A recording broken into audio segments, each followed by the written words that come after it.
할렐루야. 이 고난 주간 우리 둘째 날 함께 기도하는 여러분에게 십자가의 은혜가 임하기를 축복합니다.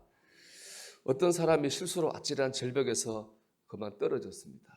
그런데 다행히 절벽 틈에는 나뭇가지를 붙들어서 붙잡고 살게 되었습니다. 하지만 위험하죠, 여전히. 그가 그건 하나님 믿는 사람이었기 때문에 하나님께 소리쳐 기도했습니다. 하나님 도와주세요. 하나님 도와주세요. 그때 하나님의 음성이 들렸습니다. 내가 밑에서 받아줄 테니까 지고 있는 나뭇가지를 놓아라. 여러분, 그 사람이 어떻게 했을까요? 한참 생각하는데 그 사람이 이렇게 말합니다. 거기 하나님 말고 다른 사람 없나요? 그렇게 말했습니다. 그는 하나님을 믿으며 살아왔지만 그 순간 그 나무를 놓으라고 하는 하나님의 말씀을 따를 수는 없었습니다. 과연 그는 정말로 하나님을 믿는 사람이었을까요? 여러분이라면 그 상황에서 어떻게 하셨겠습니까? 여러분은 하나님을 믿으십니까? 샤를드 푸코는 귀족 출신으로 우리로 말하면 이제 육군사관학교 그 프랑스에 나온 아주 그 총망받던 군인이었습니다. 근데 그 하나님을 만나고 모든 걸 내려놓고 저 사하라 사막에 가서 무슬림을 향해 선교합니다.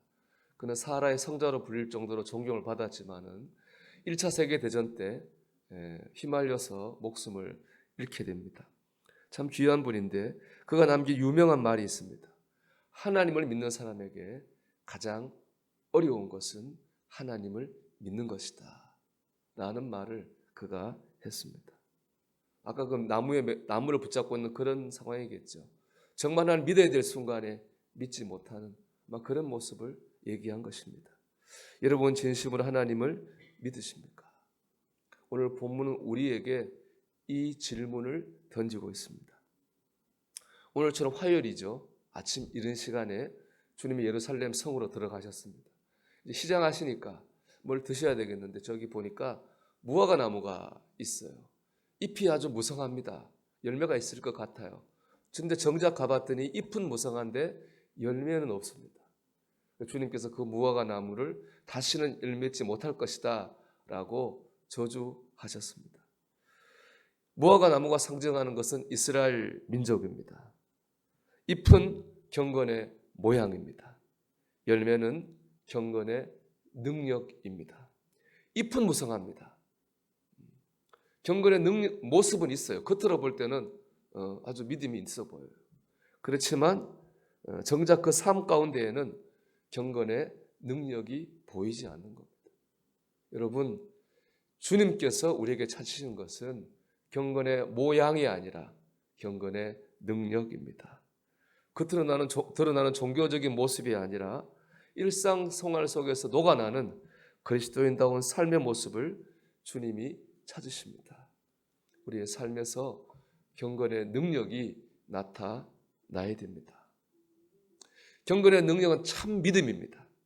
참 믿음이란 나뭇가지를 붙들고 매달린 사람이 당한 것 같은 우리 삶의 결정적인 순간에 주님을 끝까지 믿고 신뢰하는 것입니다. 또 샤를드 푸코처럼 주님을 위해서 나를 내려놓아야 될 순간에 내려놓고 나를 죽여야 될 순간에 죽일 수 있는 모습, 그것이 바로 경건의 능력입니다. 우리 자신을 돌아보길 바랍니다. 여러분, 내 삶에 경건의 능력이 나타나고 있습니까? 삶의 문제가 몰아치는 상황 속에서도 흔들리지 않고 주님을 신뢰하고 있습니까? 아니면 눈 감고 기도할 때는 믿습니다 해놓고 눈만 뜨면 걱정과 염려에 눌려가지고 당황하고 방황하는 삶을 살고 있지 않습니까? 주님을 위해 나를 내려놓아야 될 때 내려놓고 나를 죽여야 될 때 죽이는 삶을 살고 있습니까? 아니면 여전히 나를 내세우고 받기만을 좋아하는 그런 이기적인 삶을 살고 있습니까? 여러분, 경건의 능력이 있어야 됩니다. 그러기 위해 하나님을 바라봐야 됩니다. 이 샤를드 푸코가 우리가 왜 결정적인 순간에 믿음으로 살지 못하는가에 대해서 두 가지 이유를 얘기했습니다. 첫째는 하나님을 바라보지 않고 자기를 바라본다는 거예요.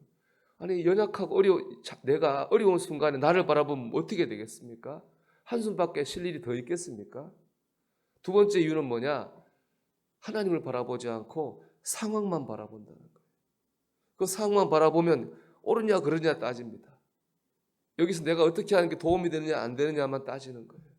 하나님 위해서 희생할 수 없는 겁니다.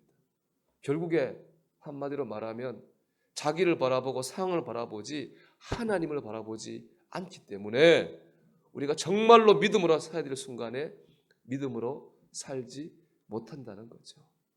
하나님을 바라볼 때 우리가 경건의 능력으로 살 수 있습니다.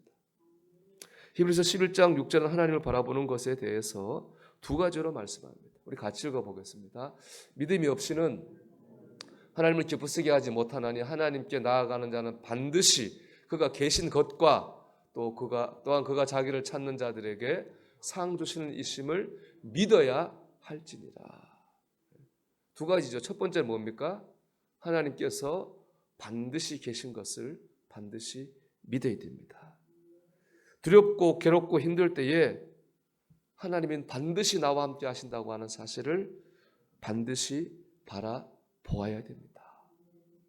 이사야 43장 2절의 말씀이죠. 내가 물 가운데로 지날 때 내가 너와 함께 할 것이라. 강을 건널 때 물이 너를 침몰하지 못할 것이며 내가 불 가운데로 지날 때에 타지도 아니할 것이요 불꽃이 너를 사르지도 못하리니. 하나님이 반드시 우리와 함께 하십니다. 지키십니다. 우리가 하나님을 바라본다고 하는 것은 우리가 물 가운데 있든지 우리가 불 가운데 있든지 이 하나님 나와 함께 계시다고 하는 것을 믿는 것입니다. 그럴 때 우리는 경건의 능력으로 살 수 있습니다. 두 번째는 하나님께서 상 주실 것을 믿어야 됩니다. 우리 11장 6절 두 번째 말씀 보면 그가 자기를 찾는 자들에게 상 주신 이심을 믿어야 할지니라. 그렇게 말씀하셨습니다. 출애굽의 지도자 모세는 이집트의 왕자로 편안하게 살 수 있었습니다.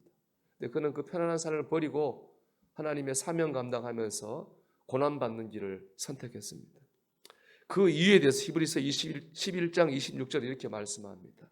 그리스도를 위하여 받는 수모를 애굽의 모든 보화보다 더 큰 재물로 여겼으니 이는 상 주심을 바라봅니다. 모세는 하나님 주시는 상 주시는 거 바라보았기 때문에 내려놓을 수 있었고 희생할 수가 있었습니다. 여러분 믿음으로 사는 일에는 헛된 것이 없습니다. 믿음의 희생과 결단 끝에는 꼭 하나님 주시는 상이 있습니다. 눈물로 씨를 뿌리면 꼭 기쁨으로 거둘 때가 옵니다. 주님을 위해 희생해야 되나 말아야 되나, 나를 내려놓아야 되나 말아야 되나, 죽여야 되나 말아야 되냐, 우리 마음 요동칠 때에 하나님께서 주실 상을 바라보아야 됩니다. 내가 하나님의 영광을 위해서 포기하는 그것보다 더 귀하고 좋은 것을 하나님 우리에게 주십니다. 이처럼 하나님을 바라본다는 것은 상 주시는 것을 바라보는 겁니다. 함께 하시고 상 주신 하나님 바라볼 때 우리 안에서 경건의 능력이 나타납니다. 마지막으로 우리가 경건의 능력으로 살 때 믿음의 능력이 나를 통해서 나타나게 됩니다. 오늘 이 말씀의 결론은 21절 22절입니다. 같이 읽겠습니다. 예수께서 대답하여 이르시되 내가 진실로 너희에게 이르노니 만일 너희가 믿음이 있고 의심하지 아니하면 이 무화과 나무가에게 된 이런 일만 할 뿐 아니라 이 산들어 들려 바다에 던져지라 하여도 될 것이요 너희가 기도할 때에 무엇이든지 믿고 구하는 것은 다 받으리라 하시니라. 아멘. 여러분 종교적인 경건은 힘이 없습니다. 나도 못 이기고 세상도 못 이깁니다. 하지만 삶 속에서 경건의 능력이 나타날 때 주님이 하신 말씀이 그거잖아요. 내가 정말로 믿으면 이보다 더한 일도 할 수 있다는 거죠.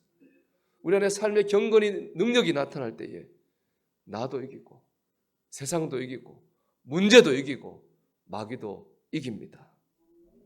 주님이 이기게 하십니다. 여러분 경건의 모양이 아니라 경건의 능력입니다. 다시 한번 이 질문을 마지막으로 말씀을 마칠까 합니다. 여러분의 삶 가운데는 경건의 능력이 있습니까? 우리가 오늘 한 날 하나님을 바라보는 가운데에 경건의 능력으로 살아가는 저와 여러분이 되시기를 주님의 이름으로 축원합니다.